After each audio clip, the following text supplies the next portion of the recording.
This old lady must have wandered off from a nursing home. Laughter broke out the moment she stepped into the tattoo parlor. Her silver hair, worn-out jacket, and old combat boots speckled with dried mud. No one knew her heart was beating with the pulse of an old wound. That night of 11 hours in the eye of the storm, when she drove Guardian 17 against her superior's orders, pulling people one by one from the jaws of drowning, they forgot. The system forgot. The whole country forgot. But that tattoo had never faded in her memory. Only now it was faint on her skin. And today, she didn't need a new tattoo. She only wanted to etch the truth again. Before diving into a story that will keep you glued to the screen, I have a small favor to ask. Please like the video, subscribe to the channel if you love inspiring stories, and don't forget to leave a comment letting me know where are you watching from and what time is it where you live. It always feels amazing to see the whole world come together, just to share a meaningful moment. This old lady must have wandered off from a nursing home. The voice rang out the moment the tattoo parlor's door swung shut. It wasn't loud, but it was enough to make the room erupt in laughter. A burst of youthful, confident, harmless laughter in their eyes, and cruelly silencing to the one who had just walked in. She didn't turn around, didn't ask for clarification, not a single glance of displeasure. She only walked slowly, her old combat boots creaking with each step. Rain and wind clung to her silver hair, seeping into the worn denim of her jacket, frayed at the shoulders. She sat down on a chair by the wall, placing her hands on her thighs like someone accustomed to waiting her whole life. Across the room, the bass from the speakers pulsed lively, and images of tattoos spun on a screen. Dragons, guns, flames, skulls. But what she carried wasn't meant to intimidate or prove individuality. It was the only thing left after they had stripped her of all titles, medals, and even her voice. She rolled up her left sleeve, a slow but deliberate motion. On her wrinkled skin, thin as old paper, a tattoo emerged. Small, and so faded it could be mistaken for an ink smudge. An angled anchor, a seagull's wings spread wide embracing the steel, and a line of text circling it, illegible, as if time had tried to erase it. A young man raised an eyebrow and chuckled. "Is that a tattoo? Or did you accidentally doodle with a ballpoint pen?" More laughter. But this time, it didn't last long. Something in her silence made the room pause, like a breath caught mid-air. She didn't hide the tattoo, nor did she flaunt it. She simply let it show, the way one might reveal a scar no longer worth concealing. Under the flickering neon light, the ink faded like her memories. But there was something in the way she sat, with her hands still resting calmly on her knees, that made those facing her understand. It wasn't just ink. It was the last thing tethering her to a life that was quietly forgetting her. No one asked what she came to get tattooed. They didn't need to know, because in that moment, most still thought, this is just a lonely old woman, clinging to a rebellious past that never existed. They didn't know that tattoo had accompanied her through 11 hours in the eye of a storm. Didn't know she had piloted a rescue boat through a level 5 gale at night, without signal, without support, without orders. They couldn't see that within those blurred lines of ink, there had once been 27 people, shivering, drenched, alive, clinging to the seagull and anchor she had etched onto her skin like a vow.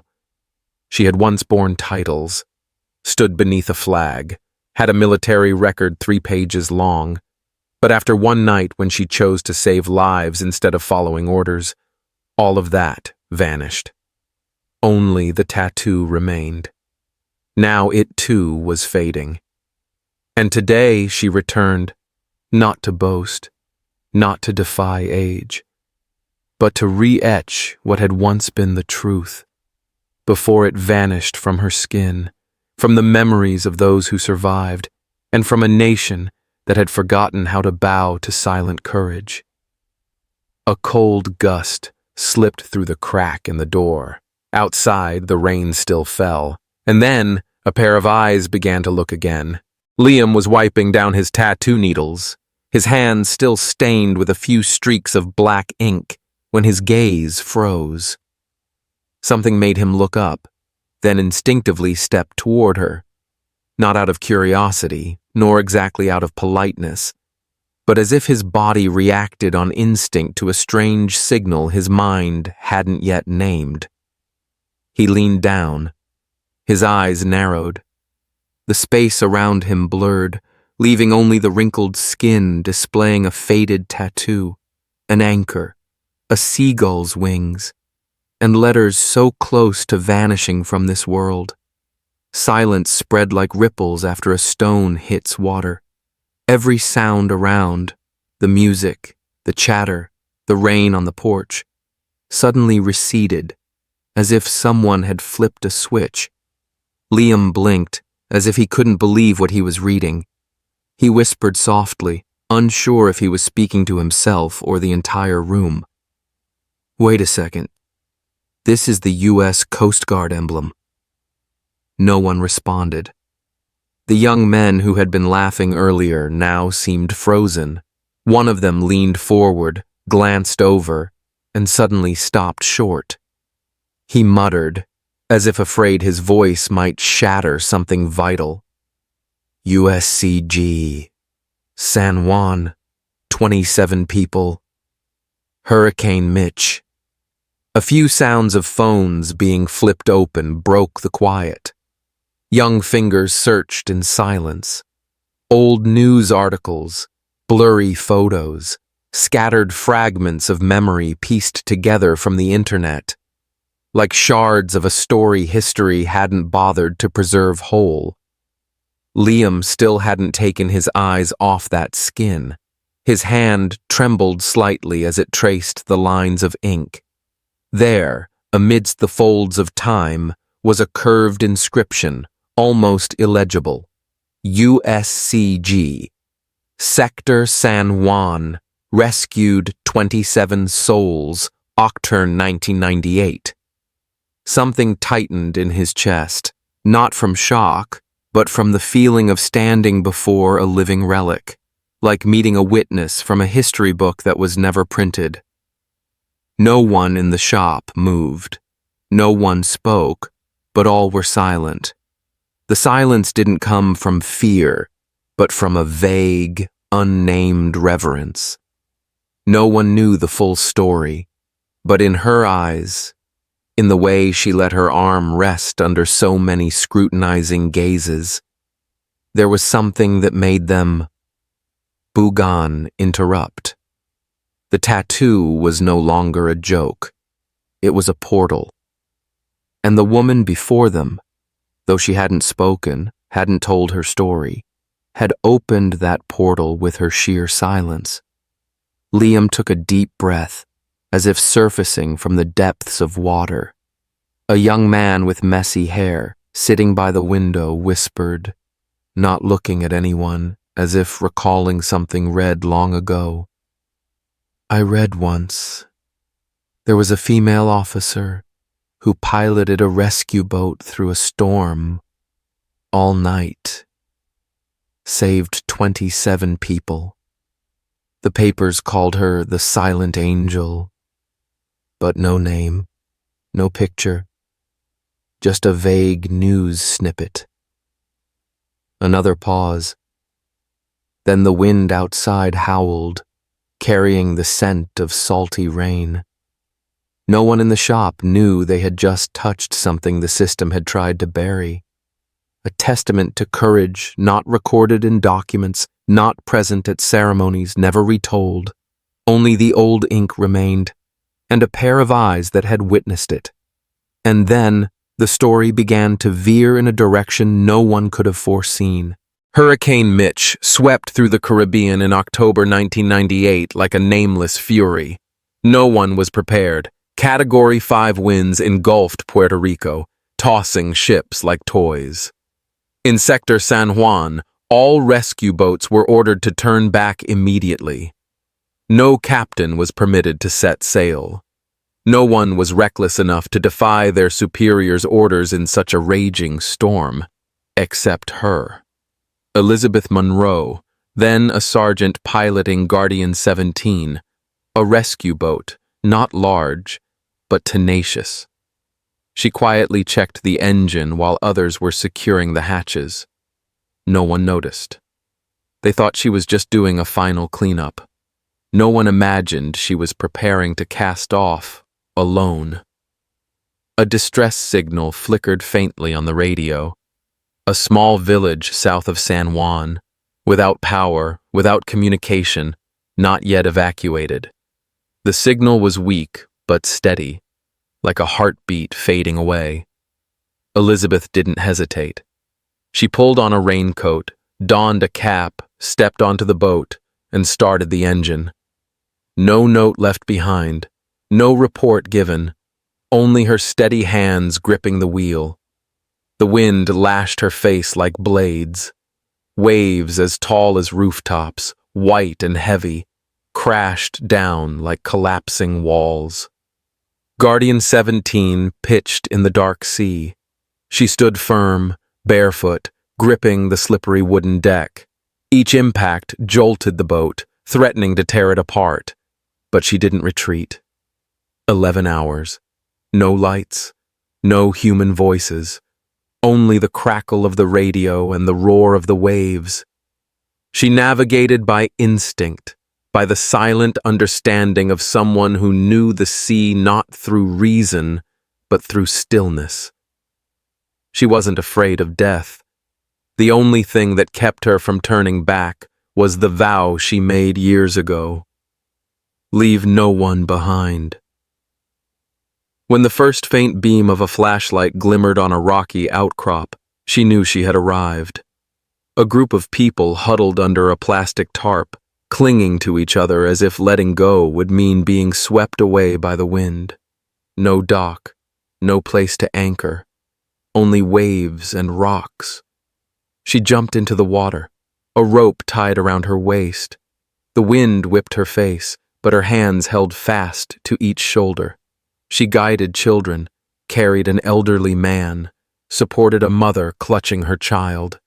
A newborn girl was placed against her chest, wrapped in her own jacket to preserve the last bit of warmth. On the boat, there were no empty seats. She packed them close, hand in hand, back to back. When Guardian 17 turned around, she knew no one would be waiting to greet them. No one would take note. And indeed, when the boat docked at dawn, the harbor held only a few stunned gazes. No questions, no press, only a closed-door meeting that afternoon. Elizabeth said nothing, not a word of justification. When her superiors asked why, she answered simply, "Because I heard the sound of people." That response had no place in a military report, and so it was buried at the bottom. Her name didn't make the morning news. No medals were awarded, only an internal note, insubordination. And Guardian 17 was sent to storage, never mentioned in any meeting again. She returned, alone. No one called her a hero. But that night, 27 people were alive. One of them, the newborn girl, would later become a doctor. And she, Elizabeth, kept only a faded tattoo to remind herself, and so that if anyone still remembered, they might find the truth in those lines of ink. And from then on, she lived on, not needing anyone's recognition, only needing to keep the vow no one had witnessed. Dear audience, take a moment to relax or grab a glass of water, then keep listening to the story. There are still surprising twists ahead. Comment 1 if you're enjoying the story, so we know you're still with us. When Guardian 17 docked that morning, Elizabeth Monroe didn't expect anyone to wave in welcome. Nor did she need applause, for her hands were holding on to life itself. 27 people, wet, exhausted but alive, were helped down from the deck. They didn't know her name. They only knew a woman had driven through the storm to keep a vow no one had heard. But in that morning's news, there was no mention of Guardian 17, no mention of the rescue, no number 27, just a few lines about infrastructure damage and a warning to strictly follow disaster protocols. That afternoon, she was summoned to a meeting. A white room, door closed, no signage. 3 men in high-ranking uniforms sat behind a long table. Before them was a thin file. Her name was on top, next to the words, "Command Violation." No one spoke of gratitude. No one asked how many lives she had saved.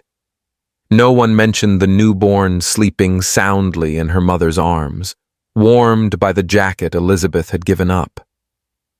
There was only one question, cold and curt. Why did you disobey orders? She sat straight, hands resting on her thighs. No anger, no fear. Her voice was soft but clear. I'd rather face discipline than let them drown.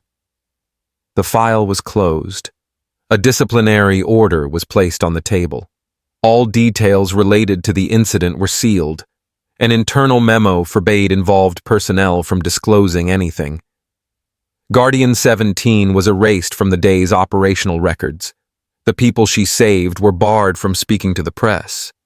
The truth was buried, neatly, like a piece of paper folded and tucked into a locked drawer. Elizabeth didn't resist. She signed the document, not out of regret, but because she understood she was stepping out of the system she had served for over 20 years. She turned in her badge, turned in her uniform. But the tattoo on her arm, no one could take that. After that day, she left the service. No farewell ceremony, no commendations. She moved to a small house on the outskirts of a coastal city, lived quietly, grew vegetables, brewed tea, read books. No one knew she had been a sergeant. No one knew who she had saved. To her neighbors, she was just an old lady who walked to the shore every morning, held a steaming cup of tea, and sometimes sat motionless for a long time when the wind picked up. She didn't tell the story, not once. No memoirs, no appeals. Never mentioned the name of the boat or the faces she had helped onto the deck in the dark of night. Only the tattoo remained, the one thing she kept for herself. Each year the ink faded a little more, like memories washed away by the sea. But she never covered it, never redid it, never changed it. To her, it wasn't a symbol. It was a relic, a monument not carved in stone, but in flesh. In her small kitchen, a single photo hung on the wall. It didn't show her face.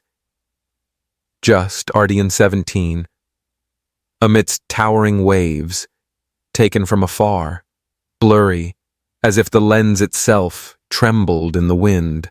Beneath it was a handwritten note, 27 souls, 1 night, no witness. And from then on, she no longer existed in reports, but remained in her own silence. Liam couldn't sleep that night. Though he had closed the shop earlier than usual, meticulously cleaned each ink cartridge, turned off the lights, and locked the door carefully.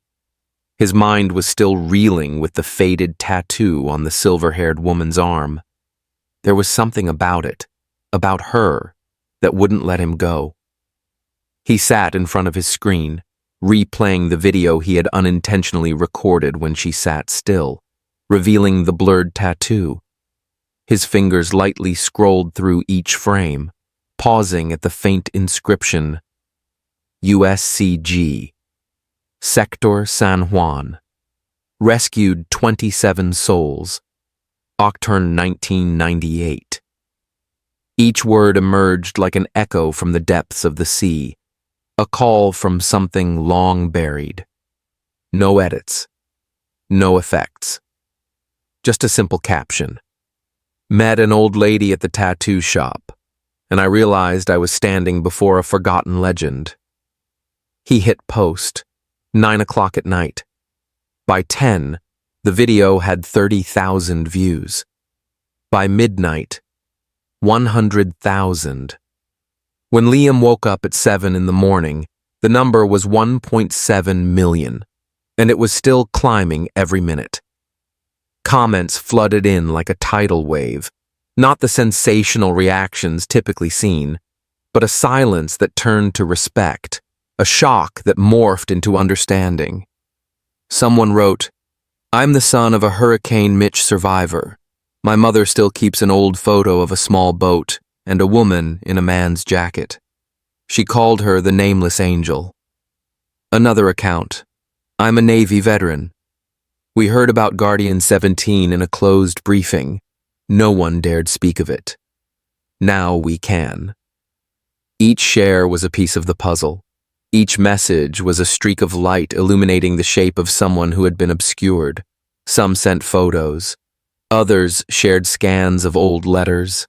Some recounted childhood memories of their mother mentioning a woman who came from the sea, appearing and vanishing like a wave.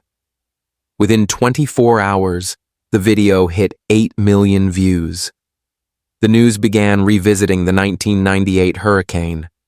Old reports were dug up. Independent journalists traced sealed records. A retired officer, speaking anonymously, confirmed the existence of Guardian 17. A reporter in Florida found a copy of an internal memo with the words "insubordination" next to Elizabeth Monroe's name. Liam didn't know what to do with all of it. He had only posted a video, said a simple sentence, never imagining he was reopening a file sealed for over 20 years. But as he read the messages of gratitude, not for him, but for her, he knew he had done the right thing. She, meanwhile, remained unaware. In her small seaside house, Elizabeth still woke early, walked along the sandy shore, brewed tea, read the paper. But now, each day brought a letter to the wooden mailbox by her gate. A bouquet gently placed on her doorstep, a handwritten note. "Thank you for saving my grandmother." And one unannounced afternoon, a young woman knocked on her door. In her hand was a blurry photo. In it was Elizabeth, younger, standing on the small boat. Behind her, wind and waves. The young woman spoke with a trembling voice. "My mother always said, if I ever met you, to hug you for her. Now I can." Elizabeth didn't speak. She only opened her arms. And from that moment, the story that seemed lost began to live again, through each share, each memory, each thank you left unsaid. It was a chilly morning in Washington, D.C., when people quietly began gathering at the plaza in front of the Marine Corps War Memorial. A small wooden podium was set up, modest and unadorned. No red ribbons, no enthusiastic applause. Only those who had read, remembered, known, and owed a word of gratitude. Elizabeth Monroe stepped onto the stage in the same old shoes that had weathered over 30 winters. Her denim jacket was the one she wore during that stormy night in 1998, worn at the shoulders, faded but neatly pressed. She wore no medals. On her chest, only the tattoo, retraced just days before. Guardian 17. 27 souls, still afloat. Beside her stood a young woman, her dark hair neatly tied back, wearing a white doctor's blouse. Her face was wet with tears, her hands clinging to Elizabeth's without letting go. She was the newborn from that night, the baby wrapped in a soldier's jacket, warmed by rough hands and steady breaths. She had grown up hearing her mother's stories of a nameless woman who gave life back with her own at stake. Today, she stood there to embrace that woman with her own arms. Elizabeth didn't cry. Her gaze drifted far away, not to the stands, not to the flags, but to memories returning like the waves of old. At the podium, General Langston, a former Coast Guard commander, slowly flipped through a few pages of notes, then looked up. His voice needed no microphone to carry. There are missions that go unrecorded. There are people who save lives without orders. There are vows written only in wind and water, but they endure longer than any document. No cheers rang out, only tearful eyes and a few hats placed over hearts. The ceremony was brief, but after that day, the Department of Defense officially declassified some records related to Guardian 17. Elizabeth Monroe's name was entered into the U.S. Coast Guard's honor roll, late, but enough to no longer be forgotten. No bronze statues were raised, but in Florida, a rescue station was renamed Monroe Station. In Puerto Rico, a road near the sea was rechristened Guardian Way, and at sea, a new patrol vessel was launched, named USCG Elizabeth M. At her home, the old photo was reframed. Beneath it, a new inscription: for 27 lives, for one vow, forever afloat. She lived 6 more years after that ceremony, still walking to the shore each morning, still brewing tea and watering plants, but the letters grew more frequent. Each day someone new wrote about her. Schools taught about the 1998 hurricane and the nameless soldier. Radio stations replayed General Langston's speech every Veterans Day. When she passed, no news outlets reported it. But a young veteran filmed her funeral and posted it. No words, just a clip of her being laid to rest, the flag folded, and the sound of waves lapping the shore. That video alone garnered 6 million views. And so, a woman once erased now lives on, not through the call of her name, but through the quiet presence in every heart that remembers with gratitude. Some don't need their names remembered to be heroes. Some deeds, unrecorded in history, live on in the hearts of those saved. And some vows, though unwitnessed, echo through generations, like the quiet sound of waves touching the shore. Elizabeth Monroe's story reminds us that true honor lies not in medals, but in the silence of one who kept a promise when no one saw, no one praised, no one recorded. If you've ever felt forgotten, remember, your silence still holds value. And sometimes just one person keeping their word is enough to change a part of the world. Thank you for joining us. Don't forget to let me know in the comments where you're watching from and what time it is there. It's always exciting to see people joining us from all over the world. Comment 1 if you found the story inspiring, so we can keep bringing you more meaningful stories. All I'm asking for is one more night alive. Those were the quiet, desperate words of Luna Moretti when she was caught in the act of taking a box of protein milk. As the officers reached for the cuffs, her eyes locked on a single object swinging against her chest, a battered, rust-stained military dog tag.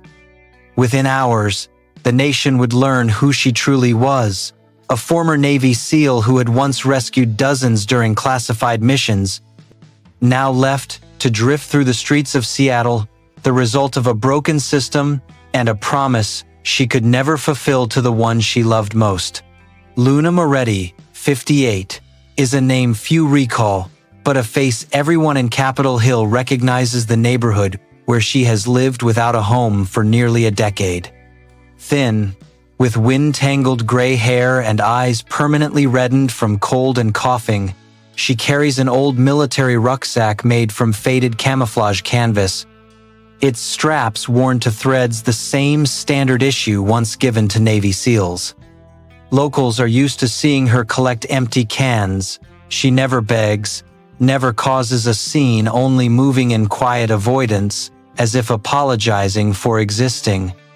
What no one knows is that Luna served 22 years in the U.S. Navy, including 8 special operations deployments to global hotspots: Fallujah, Ramadi, Helmand.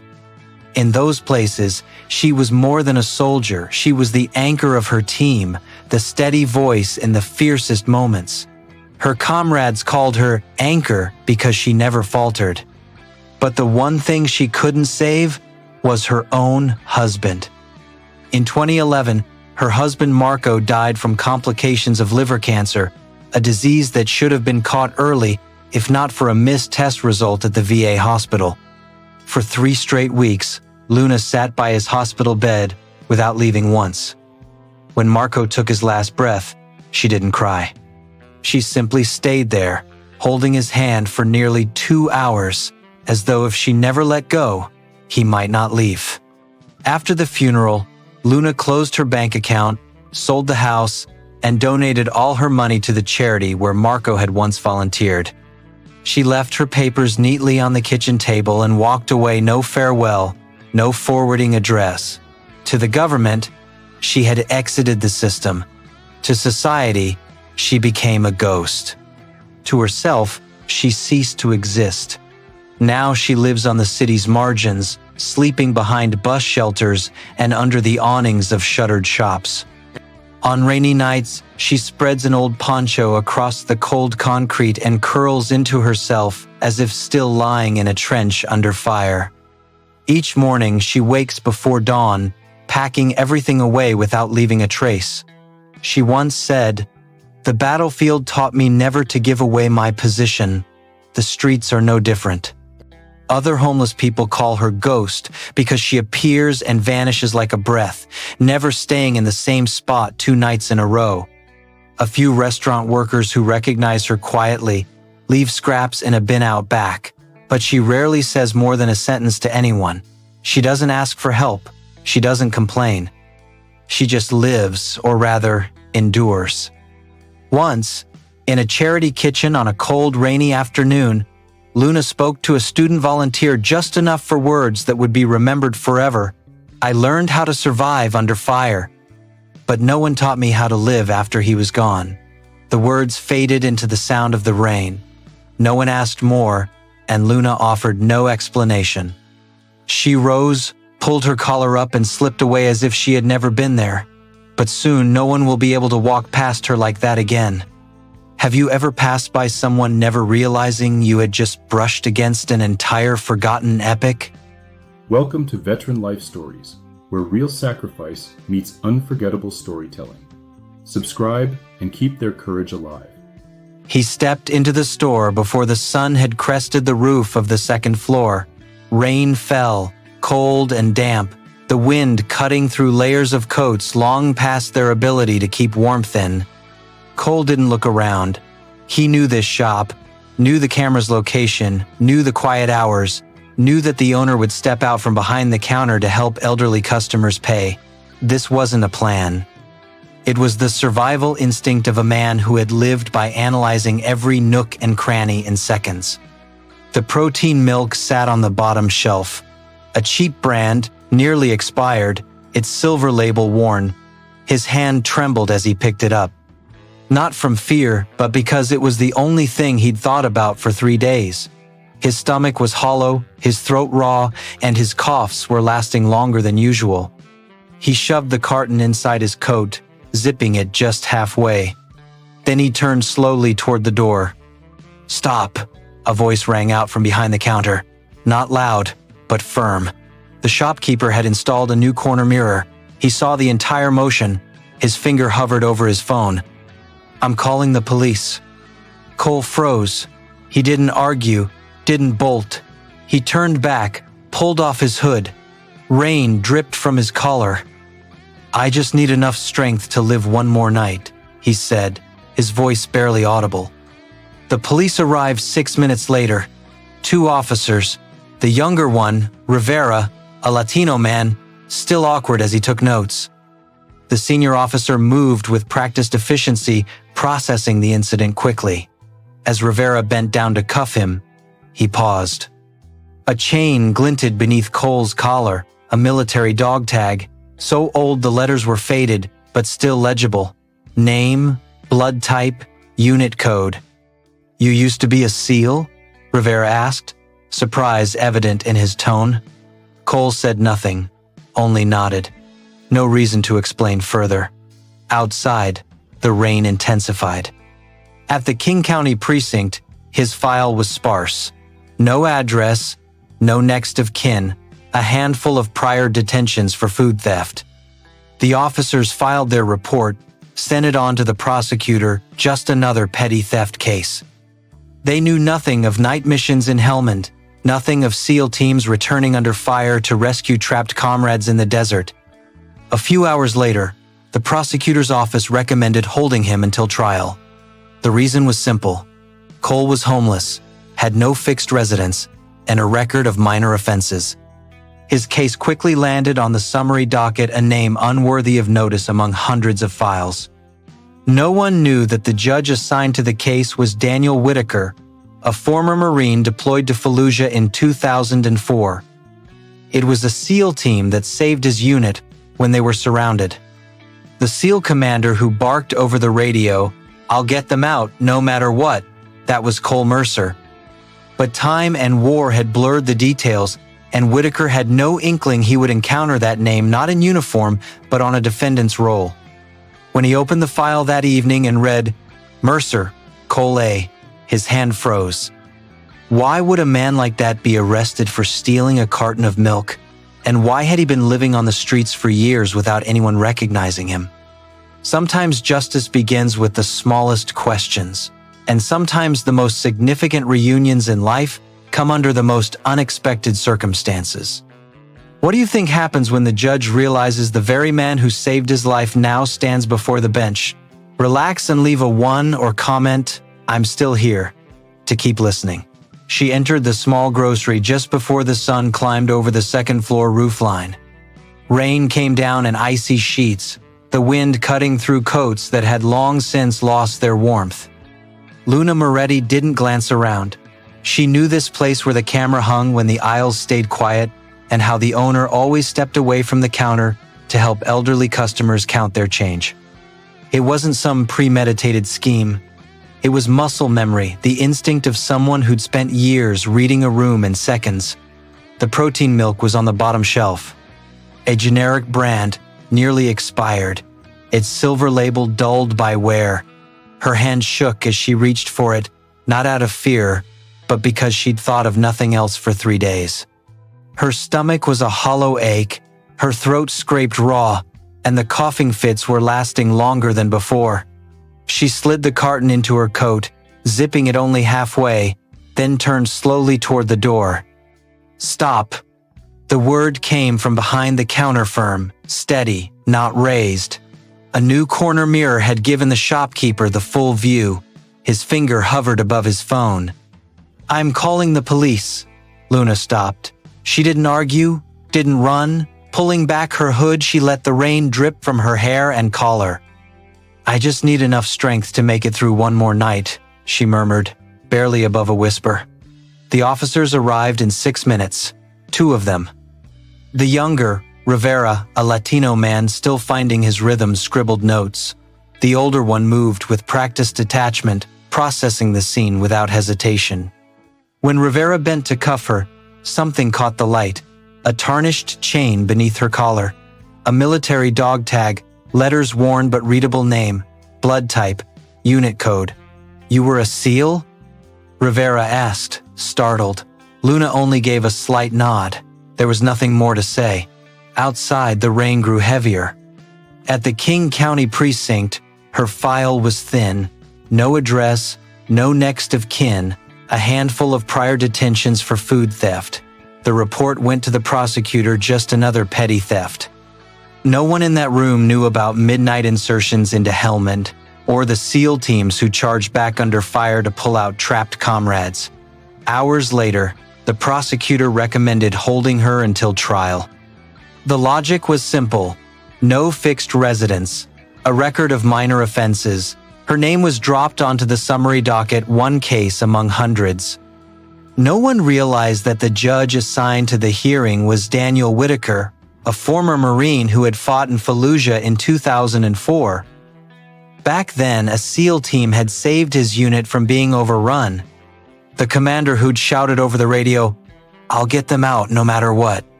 That had been Luna Moretti. Time and war had blurred the edges of memory, and Whitaker had no reason to expect he'd see that name again, certainly not in a defendant's file. But when he opened it that evening and read Moretti Luna R., his hand went still.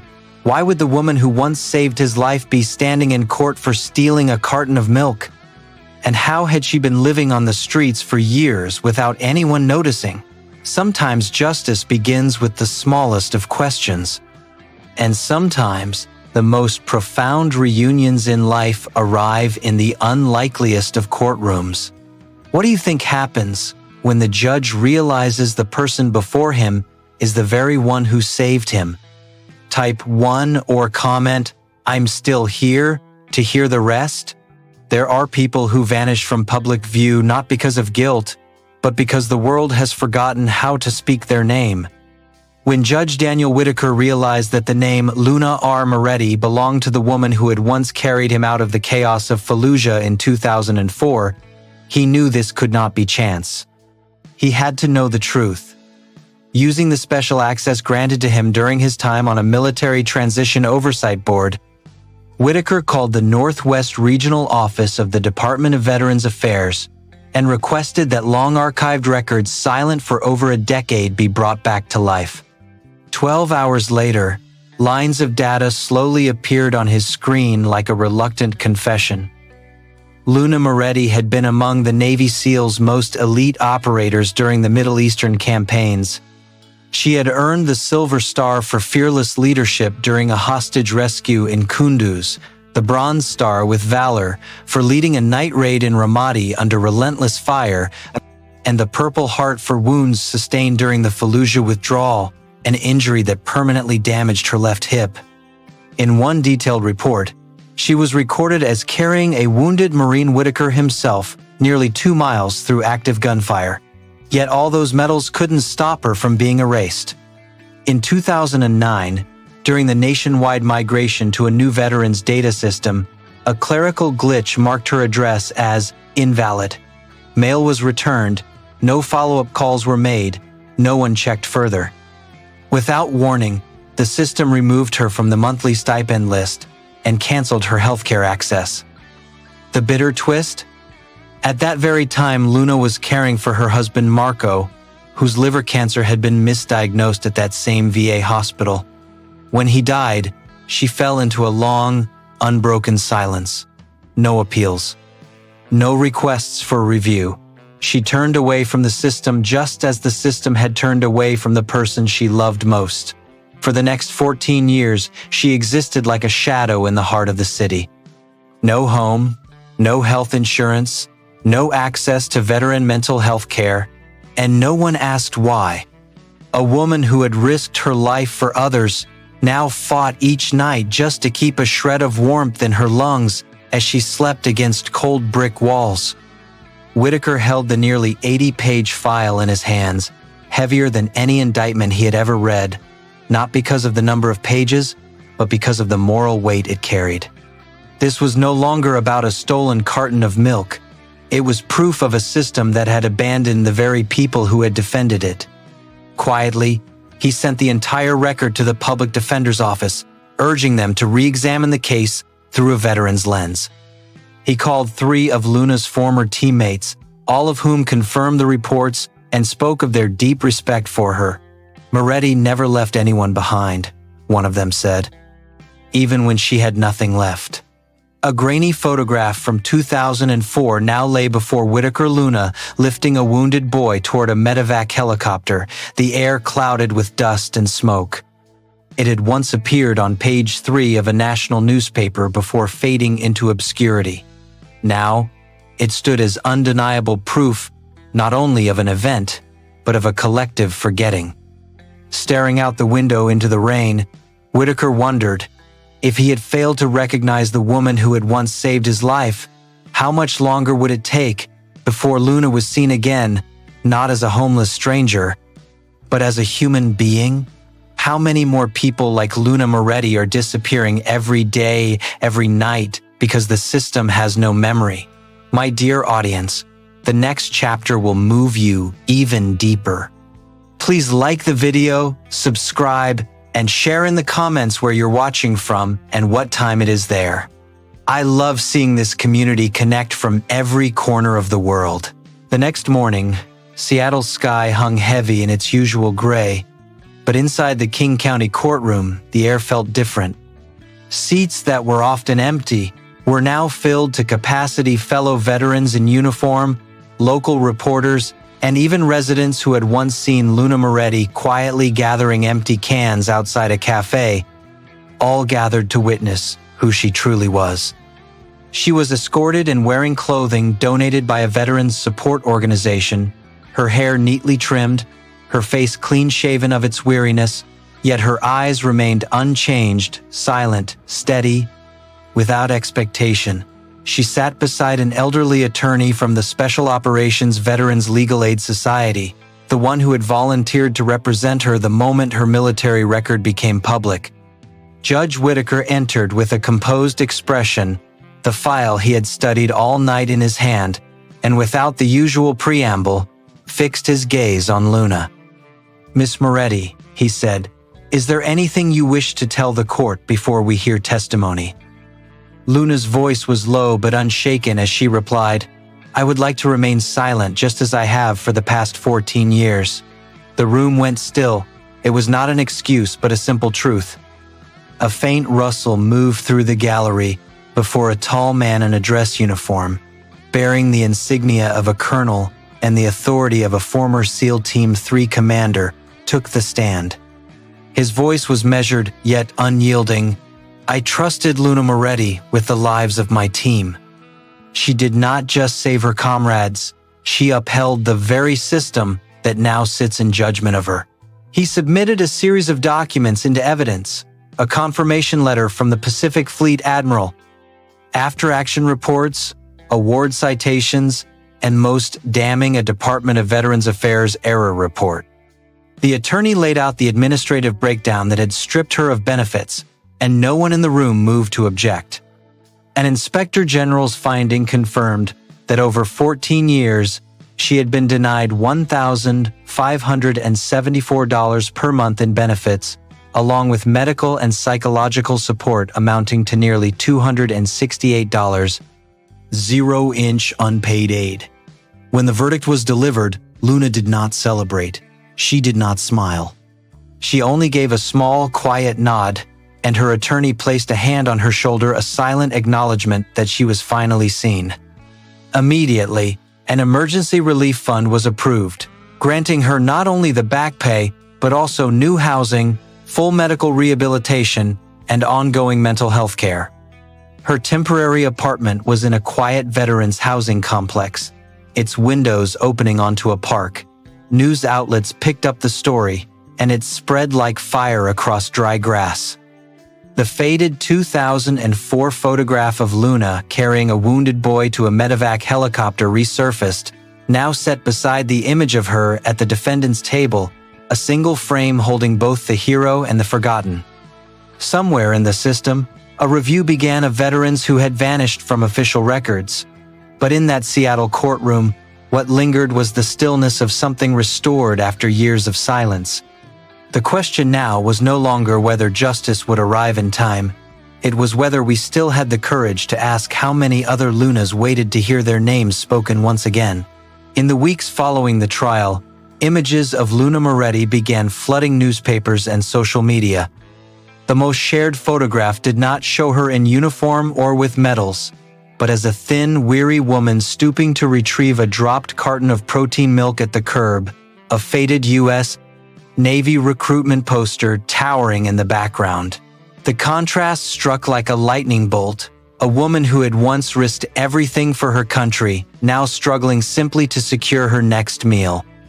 The hashtag number Justice for Luna quickly trended nationwide.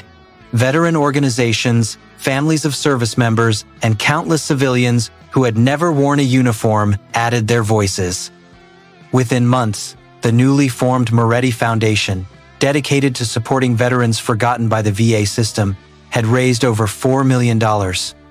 In response to the outcry, Congress held a special hearing on lost records and the bureaucratic failures that caused veterans to disappear from the system.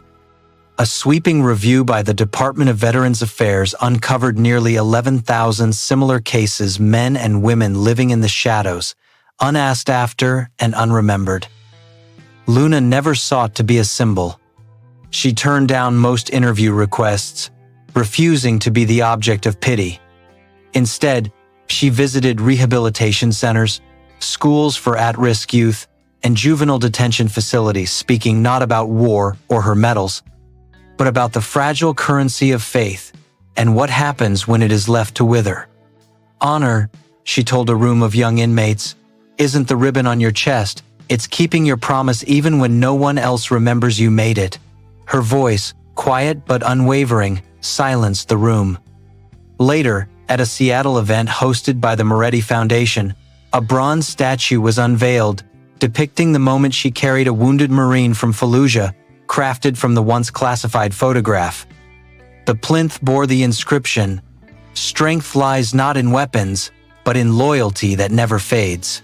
The statue now stands in the city's Central Park, the same park where Luna had once slept behind a dumpster. It was a circle closed, an unspoken apology from a city that had once turned away.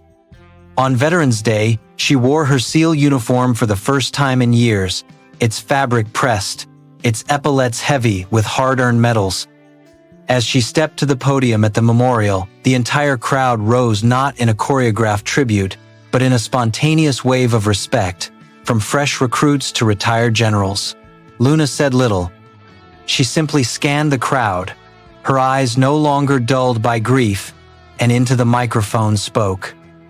Some things, if you wait long enough, justice will come back to find you. The applause was not explosive. It was deep and steady, the kind of sound given to someone who has traveled a road no one else dared walk. That afternoon, she sat beneath her statue, gazing up at the bronze face of the woman she once was, and nodded not to the past, but to the present that had finally restored her place. What would it mean if someone once forgotten by all became a living symbol to ensure no one else would ever be erased? Luna Moretti's journey was not only about reclaiming justice, it was a mirror reflecting that some wounds bleed without spilling blood, and some heroes do not need to be called by name to be known. In the noise of the modern world, sometimes the most powerful gift is a steady gaze that meets yours, a hand that reaches out, a reminder. I see you, you are still here. And if you have ever felt invisible, if you are still searching for your worth, remember justice may be late, but kindness is never out of time. Thank you for staying with this story until the very end. If Luna's journey has touched you, please leave a heart, share your thoughts in the comments, and pass this story on so her light can reach even farther. And don't forget to subscribe, so together we can continue uncovering the stories that must never be forgotten.